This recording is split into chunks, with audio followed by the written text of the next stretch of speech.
My alcoholic husband ran over the only thing I had left of my deceased brother, but when my daughter and I fled, he tracked her iPad. I'm 32 years old. I've been married to Queen, who is 33, for 11 years. We started dating when I was 17. Back then, he was different. He used to walk me home from school every day, even though it added 20 minutes to his route. He remembered my favorite candy and would leave it in my locker on exam days. When I got sick, he would bring my homework to my house and sit with me while I did it, even though he probably caught whatever I had too. We got married when I was 21. Our families are Catholic, and marrying young was normal in our community. My parents married at 19, and his at 20.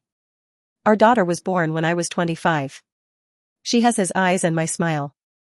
She likes building things with Legos and refuses to wear dresses except to church. When I was 26, my older brother died.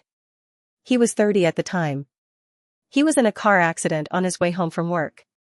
He was my only sibling, and we were very close. After he died, his girlfriend couldn't keep his dog because her landlord didn't allow pets. The dog's name is Cooper. He's a mixed breed, 6 years old, with one floppy ear and the other always standing up. My brother had adopted him from a shelter 3 years before he died. I took Cooper in. Having him close helped me. He slept in the same spot every night, at the foot of the bed on my side. He had a habit of tilting his head when someone talked to him, as if he were really listening. My daughter adores him. She would read her homework out loud to him so he could help, and he would sit there with his head tilted. At first, Queen tolerated Cooper. He wasn't a dog person, but he understood why I needed to keep him. 2 years ago, Queen lost his job. He worked at a plant, and the company downsized. In the first month, he applied to maybe 15 places, then 20 more. The next month, nothing came of it. His parents have money, or at least more than we do, so they offered to cover the mortgage and the bills until Queen found a job. He accepted, but something in him changed. He started drinking just beer, 1 or 2 in the afternoon.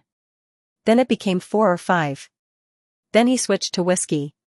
He would pour himself a glass as soon as he got home from another failed interview, then another an hour later. Eventually, he stopped going to interviews altogether. The drinking made him cruel.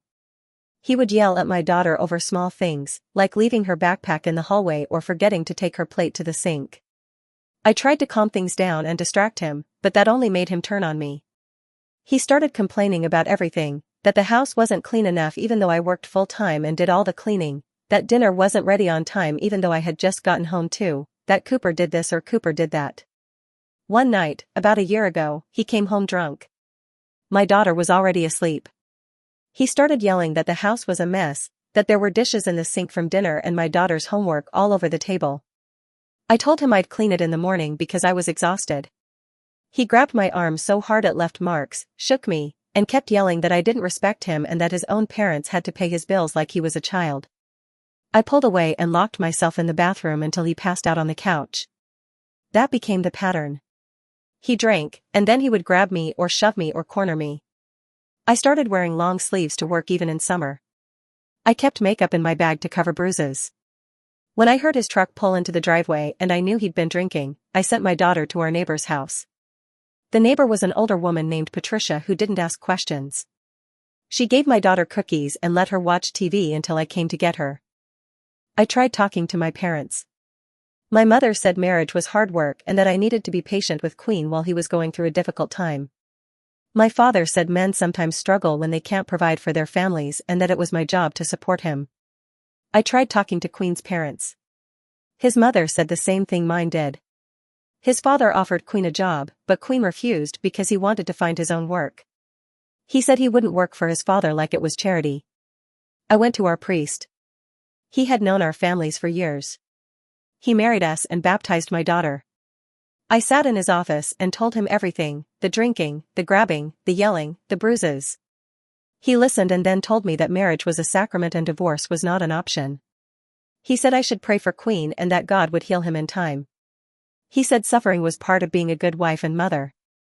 After that, I stopped trying to get help. I focused on keeping my daughter safe and the house calm. I checked Queen's location on his phone before going home from work. If he was at a bar, I took my daughter for ice cream or to the park until he passed out. Last month was when everything finally broke. It was a Saturday afternoon. My daughter was at a friend's birthday party. I was sitting on the porch folding laundry, and Cooper was in the yard, sniffing the bushes like he always did. I heard Queen's truck before I saw it. He was coming down our street too fast.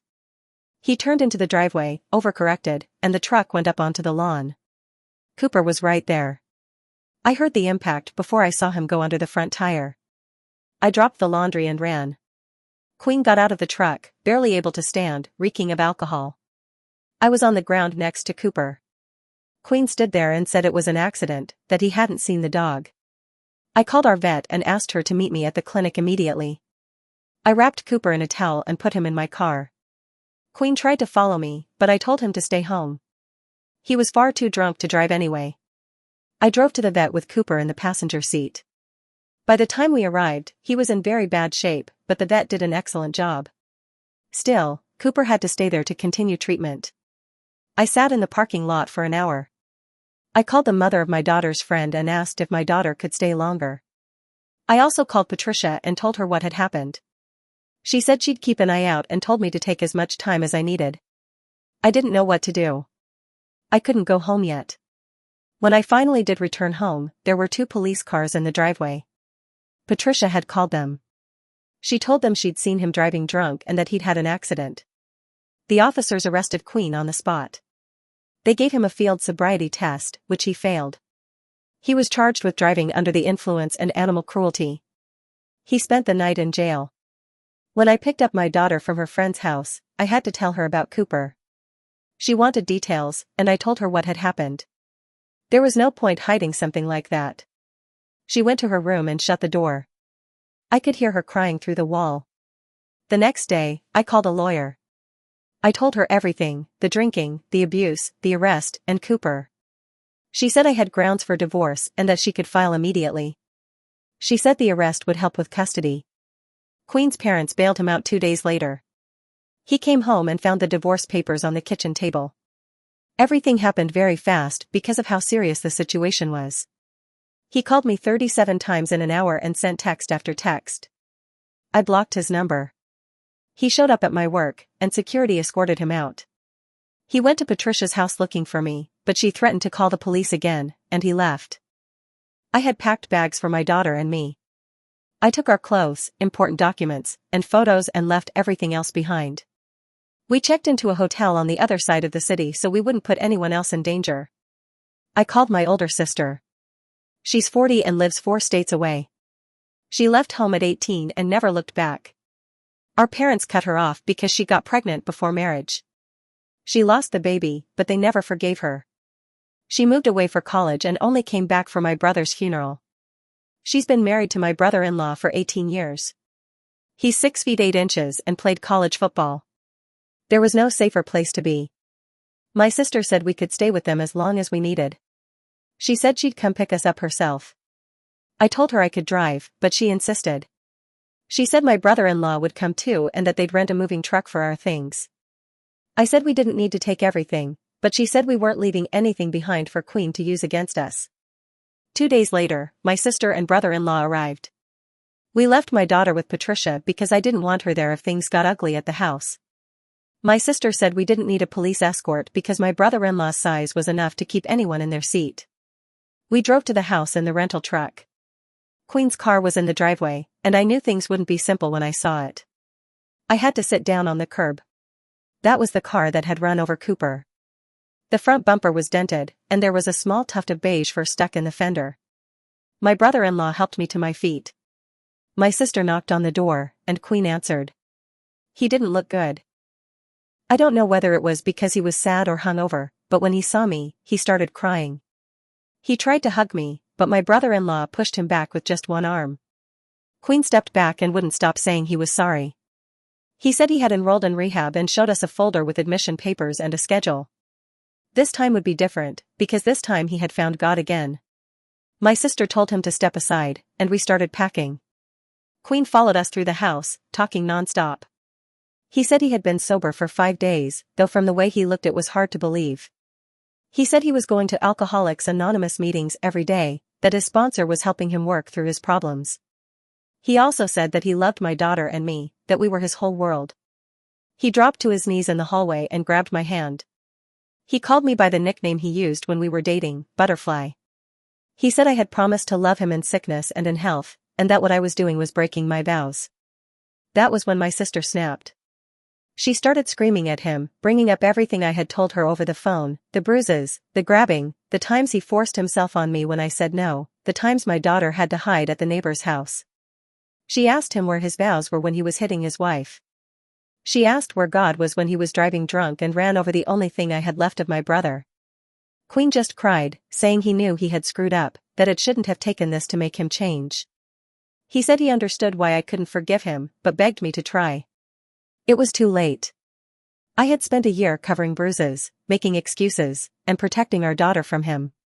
I told him that Cooper was the last piece of my brother I had left, and now his life was hanging by a thread because Queen couldn't stay sober long enough to drive in a straight line. That's when both sets of parents showed up. Queen had called them. My father parked his truck behind the rental truck so we couldn't leave, while my mother ran inside yelling at my sister, calling her a bad influence. Queen's parents tried to calm everyone down, but they kept saying I had to give him another chance, that marriage was forever, and that my daughter needed her father. The shouting got louder. Then the phone rang. It was Patricia calling to check on us. My brother-in-law answered for me, told her what was happening, and asked her to call the police. Good luck to anyone trying to take a phone away from that woman. She said she already had, because she could hear the yelling from her yard. The police arrived about 10 minutes later. My mother told them my sister was trying to kidnap us. The officers separated everyone so they could each explain what was going on. I showed them the divorce papers and told them about Queen's arrest. They checked the conditions of his bail, and it didn't look good for him. They also told my father to move his truck. I decided we had to leave right then. We had only packed about half of what I wanted, but I didn't care anymore. I grabbed the trunk that had belonged to my grandparents and took the box with Cooper's things, his favorite toy and the blanket he always slept on. My sister and brother-in-law loaded everything into the truck. We got in and started to drive away. Queen ran after the truck. My parents and his followed him. They were shouting that I was taking my daughter away from them, that I was destroying our family. Queen hit the window. My sister rolled hers down and flipped all of them off as we drove away. We had to spend a few days in an Airbnb that my sister and brother-in-law rented for the three of us. It was far from the house I had lived in with Queen so he wouldn't find us or start the drama again. We could have gone back sooner, but I wasn't going to leave Cooper behind or travel with an injured dog. We waited until the vet said he was stable enough to move, and then we all traveled together. At least for my daughter, it felt like an adventure, because we were sleeping in a new place and she loves her aunt and uncle. Now we're at my sister's house, and things are starting to settle. There's still a lot to do, like transferring my daughter to a new school and finishing the divorce. As for the school, I'm already working on getting all the paperwork sent from the old school to the new one as soon as possible. They've been understanding about the situation and haven't made things difficult. In fact, they're helping make it easier for me. As for the divorce, my lawyer thinks it's good that I keep my distance. I can do all the meetings over Zoom, which is also very convenient given the level of violence in this case. As for Cooper, he's doing better. We just have to give him the medication the vet prescribed and take him for follow-up visits at a new clinic here. He's pretty badly injured and may never walk quite right again, but otherwise he seems to have 9 lives despite being a dog. My brother-in-law adores him and keeps saying he wants to take Queen's truck and run over my future ex with it. My sister gets mad when he says things like that because she doesn't know if he's joking or not, and I've told him that divorcing Queen is all we need. But if he ever does it one day, he should take Cooper in the passenger seat so he can watch him run over his abuser. Update 1. We've been living with my sister and brother-in-law for 6 weeks now. Their house is small for 2 extra people and a dog, but we're making it work. My daughter has her own room and I sleep on a sofa bed in the office with Cooper, though not every night. Sometimes he abandons me and goes to my sister's room, curling up next to my brother-in-law. Other nights he sleeps with my daughter. I think it depends on who fed him more from the table at dinner. They're spoiling him, but he's the sick one in the house, even though he's much better now, and he keeps playing the pity card to get food, especially when there's steak. My daughter started at a new school 3 weeks ago. She doesn't talk about Queen and doesn't ask to call him. We talked about it, but she doesn't want to know anything about the subject, and I don't push her. My sister has children, so the house is packed, although they're older than my daughter. My nephew is 17 and my niece is 15, and they've been good to her. My nephew takes her to the park to walk Cooper, and with my niece she does girl things. I still haven't found a job, but I'm not going to follow Queen's path and start drinking. I've been applying for jobs here, but nothing has worked out yet. My sister and brother-in-law won't let me pay much, even though I have some savings. Sometimes I buy dinner and bring it as a surprise, because otherwise they won't accept my money. The court granted me emergency custody of my daughter due to Queen's charges. His lawyer tried to fight it, but my lawyer had all the documentation, police reports, photos of my bruises, and Patricia also testified. The judge ruled that Queen could only have supervised visits and only after completing rehabilitation. That gives me peace of mind, because it will be a long time before we even have to worry about supervised visits. My daughter still can't decide for herself whether she wants to see her father or not, but I'll make sure that the most he ever gets is supervised visits. That's the most I can get for now, unless he does something much worse. Queen has tried to contact me through his lawyer. His lawyer sends emails to my lawyer with Queen's messages, saying he completed rehab, has been sober for 2 months, and attends Alcoholics Anonymous meetings twice a day. He wants to see my daughter. My lawyer explained that it doesn't matter what he says, only what he can prove in front of a judge. My parents have been sending messages from different numbers. I keep blocking them, but they have many friends who think like they do and lend them their phones. They want to use my daughter as an argument to make me come back, but she doesn't want to see her grandparents either. According to them, what I'm doing is a sin and I'll go to hell if I don't forgive him. Last week, my sister, my daughter, and I were sitting alone talking about random things when the topic came up, and my daughter said something that made me grab the edge of the table. She had told my mother about the beatings about 6 months ago, when my mother was watching her, and my mother had only replied that it was normal and told her not to tell me about the conversation. Sometimes I think I should be grateful that Queen never did anything to my daughter, and I know that's because I always made sure to be in the same room with both of them. It's a shame Cooper had to suffer for us to reach this point. The positive side is that he's well fed here at home. It would have been impossible to give him something like steak from time to time before, that would have driven my ex crazy. Update 2, the divorce still hasn't been finalized.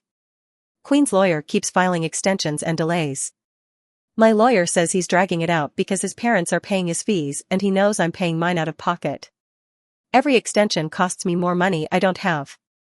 My sister offered to pay, but I can't accept it after everything she's done for me. She already has a big family without adding a dog, a niece, and a sister. I found a job.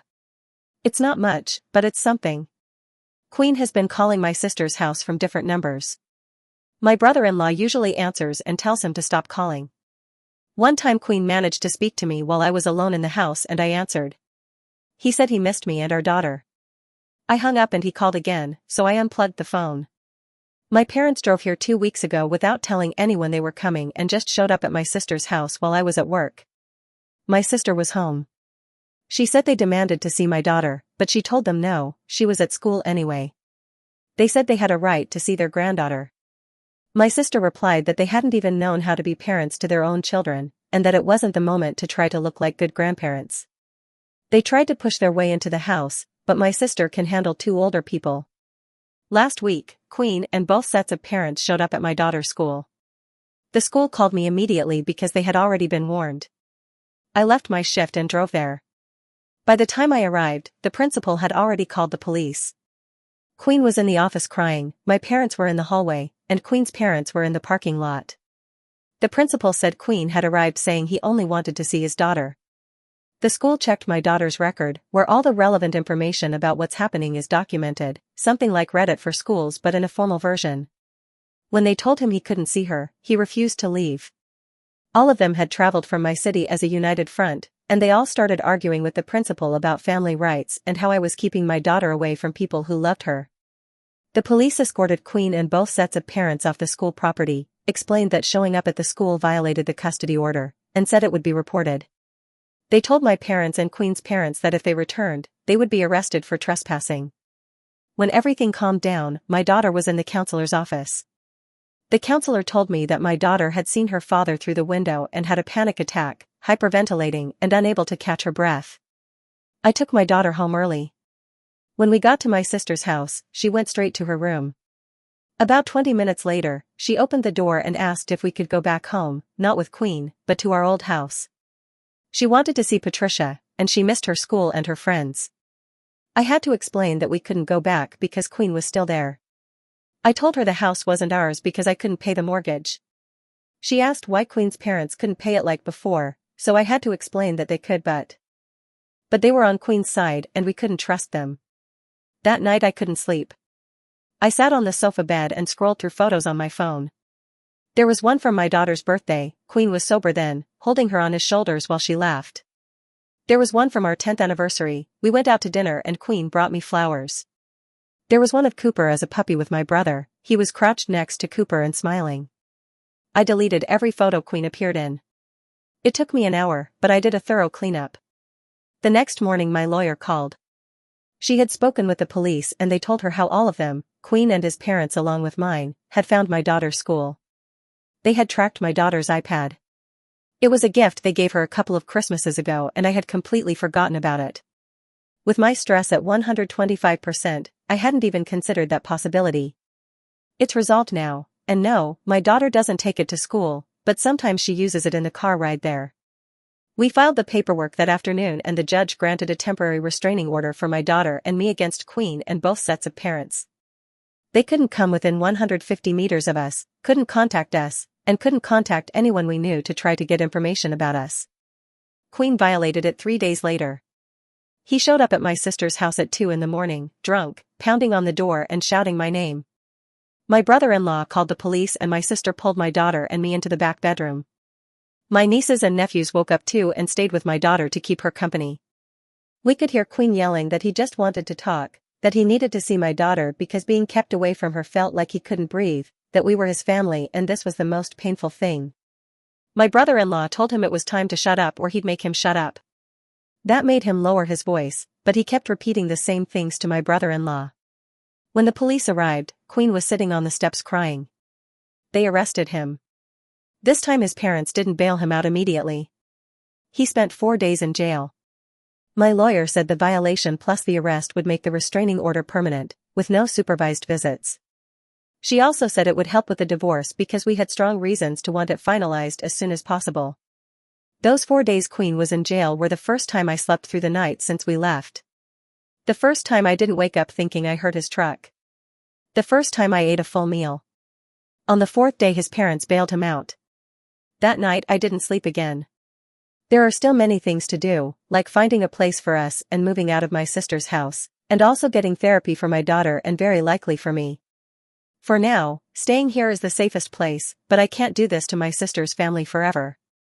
Edit, Cooper kept sleeping in the bedroom, or at least he didn't leave it. He isn't deaf after the accident, but maybe he hears a bit less. Also, when he eats, he goes into a food coma for a few hours. Update 3, Queen is back in jail. This time there's no bail. He violated the restraining order 2 more times after that first arrest. He showed up at my work and followed my brother-in-law's truck when he was taking my daughter to school. The judge had enough. At the last hearing, the judge completely revoked Queen's bail, said Queen was a danger to me and my daughter, and sentenced him to 6 months for the violations. Not even the lawyer his parents hired could do anything with that many infractions. I was also granted the divorce 2 weeks after Queen went to jail. I have full custody of my daughter with no supervised visits. This can be modified if he files a case, but only after remaining sober for a year, completing an anger management program, and passing random tests. My lawyer said that in her experience he probably won't meet the requirements, and by the time he does my daughter will be old enough to decide not to see him. I took back my maiden name. It felt strange seeing it on official documents again. My daughter asked if she could change her last name too. I told her she could if she wanted, and she thought about it for a week. Now she has the same last name as me. My parents sent one last letter, which arrived at my sister's address. In it, my mother wrote, "You destroyed a good man who only needed love to get through this. Your daughter will grow up hating you once she knows what you did to her father. But she does know, and despite her age she understands what's right and what's wrong. She knows her grandparents are wrong, and that's why she doesn't want to see them either." In the end, my brother-in-law got my daughter a puppy last month, but there's a catch. They know about my plans to move, but they want Cooper to stay with them. My brother-in-law says his kids and my sister will miss him, but deep down this 2-meter-tall man has a place in his heart for Cooper. The puppy is a mixed breed from the shelter, brown and white with ears of different colors. My daughter named him after my brother. She said she wanted to name him after someone who would have loved him, and I almost flooded the living room with my tears. The puppy follows her everywhere and sleeps at the foot of her bed. As for Cooper, I wouldn't like to leave him behind, but I think he's already abandoned us. The other afternoon I found him sprawled on top of my brother-in-law while he was napping. He woke up just long enough to look at me as if to say, "We're busy, don't bother us," and went back to sleep. It will hurt to leave him, but we're looking for a place close by, so we'll spend a lot of time here when I'm working and don't have Patricia to watch my daughter. She'll probably be at my sister's house with Cooper. I have good news, I got promoted. I'm now a supervisor. It's not much, but it's more money, enough to start saving. My sister says we can stay as long as we need, but it's been enough. We don't need much, maybe something small for the three of us. I ran into Patricia last month. I drove back to our old town to sign the final divorce paperwork. She hugged me and asked about my daughter. She promised to visit us when we have a place where we can host people. The house Queen and I had together was sold and the money was divided in the divorce. Today I'll use the remaining money to find a new place. My daughter has started seeing someone to help her twice a month. We'll start with that and then increase or decrease based on her needs. For now, I put my own therapy on hold until we can move. For now, every dollar counts. Queen gets out in 4 months, and I'm scared not knowing what to expect from that. Update 4. This will be an update about my life, my daughter, and the people I love, but also about the rest of the people who were once part of my life, and it will probably be the last one if luck is on our side. My daughter and I moved a few months ago. It's not very far from my sister's place, maybe a 5-minute walk, maybe less if the wind is in our favor, which around here is basically like living in the backyard. Now it's my daughter, me, the new puppy, and Cooper. I was sure Cooper would stay with my brother-in-law, since he was king of the house, but on moving day, when we loaded everything onto the truck, I asked him if he wanted to come and he jumped in, which meant I had to go back inside to grab his things too. My brother-in-law was crying like a big idiot because he said he was going to miss him, and you wouldn't believe how long it takes a tear to fall from his cheek to the ground. But just like my daughter, Cooper visits their house from time to time, except instead of taking 5 minutes, it might take him 8 or 9 to get there because of his accident. My brother-in-law bought him a new bed, toys, and always waits for him with food. I think he's trying to win him over, but in the end Cooper always comes back to us. I see it as a shared custody situation, but with a dog. I jokingly threatened my brother-in-law with going to court and spoiling Cooper, since there's nothing else I can do except hit him on the calf and then climb onto his back. I think Cooper partly likes the attention he gets there, but at the same time I can't help seeing my brother when I look at him, and it's as if he's watching over me, because my brother asked him to from wherever he is. They're crazy theories in my head that I don't want to explore further because I'll end up soaking the keyboard with my tears. My ex got out of prison and is working with his parents. Yes, the same job he had rejected before because he said it made him less of a man. He is on probation now, so he can't even throw a piece of paper out the window while driving, let alone be caught driving after drinking, not even a single drop. He hasn't been a problem, and he doesn't know where we live now. My daughter and I, as well as my sister and her husband, make sure to check that no one is following us. The only one he could possibly follow is Cooper, but Cooper is a smart dog. The puppy never goes out alone without a leash, and Queen doesn't know him anyway, so there's no risk there. Edit 1. Patricia came to visit us and stayed a few days. That made my daughter very happy. I think Cooper was happy too. Edit 2. Queen was arrested after getting into a fight at a bar, a place he wasn't supposed to be, and drinking what he definitely wasn't supposed to be drinking. He was sentenced to 1 year for violating his probation, plus another year for assaulting a man and knocking him unconscious. My sleep has returned to normal, and we will have 2 years of peace.